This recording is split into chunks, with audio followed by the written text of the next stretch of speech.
আমি সৌদি আরবে গত অনেক দিনই আসছি। তো আমি আসলে আগে জানতাম না সৌদি আরবে মাজরা আছে।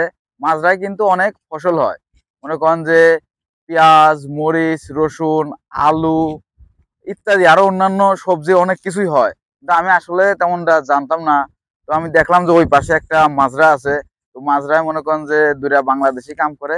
তো দেখলাম অনেক ফসল, মনে করেন যে পেঁয়াজ, মরিচ যা আছে, মনে করেন যে আলু থেকে যা মানে ফুলকপি, এগুলো সব সবজি হয়। তো ওখানে সবজি চাষ করার সিস্টেম হচ্ছে অন্যরকম। মানে উপরে একটা বড় একটা মনে করেন যে তাঁবু দেওয়া আছে, অনেক বড় ঘর মতো। তো তার নিচে মনে করেন যে কাজ করে। তো সৌদি আরবে আমি আসলে জানতাম না যে এই মাজরায় এত ফসল হয়। তো এইদিকে এরকম ফসল ফসল হয়। আবার মনে করেন যে যে জিজান সাইড আছে, আপনার মনে করেন যে ওই রিয়াদ সাইড আছে, আবার মনে করেন যে ওই তাইবের দিকেও অনেক ফসল হয়। তো আমি আসলে জানতাম না সৌদি আরবে, ভাবতাম যে খালি মরুভূমি, না আসলে আমি দেখি না মরুভূমি ভিতরেও অনেক জায়গা মনে করেন যে অনেক ফসল হয়। অনেক বাংলাদেশি ভাইরা মনে করেন যে মাজরায় কাজ করে। আবার কিছু কিছু জায়গায় মনে করেন যে ধান খেতে হয়, মানে পানি দিয়ে বাংলাদেশের মতো ধান ক্ষেত করে।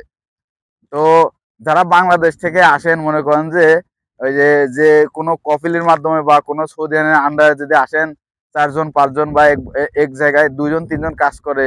তো এরা দেখেন যে আপনার মাজরায় কাজ করে। মাজরায় মনে করেন যে একটা সৌদি আরবের কিছু জমি আছে, সেই জমিতে মনে করেন যে এই পেঁয়াজ, মরিচ বা আলু বা বেগুন বা মনে করেন যে টমেটো, আবার মনে করেন যে কাঁচামরিচ, এগুলোর অনেক গাছ আছে। মানে এগুলো অনেক চাষ করা হয়।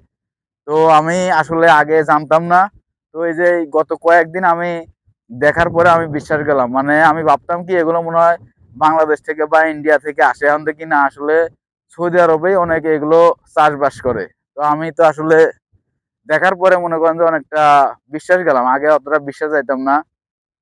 তো বাংলাদেশ থেকে যারা যে শ্রমিকগুলো আসে মনে করেন যে সৌদি আরবেও মাজরায় অনেক কাজ হয়। তো আপনারা মাজরার বিষয় বিষয় আসার জন্য চেষ্টা করতে পারেন। মাজরায়